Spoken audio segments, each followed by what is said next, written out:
Ceux qui ne se sont pas humiliés devant Dieu en reconnaissant leur péché n'ont pas encore rempli la première condition de la réconciliation. Si nous n'avons pas éprouvé cette tristesse dont on ne se répand jamais, si nous n'avons pas confessé nos péchés d'un cœur contrit et rempli d'horreur à la pensée de nos iniquités, nous n'avons jamais véritablement cherché le pardon. Et si nous ne l'avons jamais fait, nous ne pouvons pas avoir trouvé la paix de Dieu.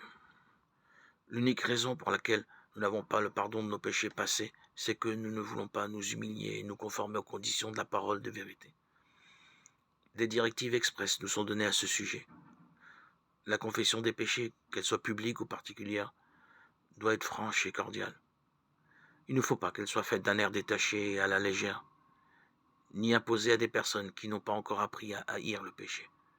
La confession qui jaillit spontanément du tréfonds de l'âme rencontre la compassion infinie de Dieu. Le psalmiste s'exprime en ces termes.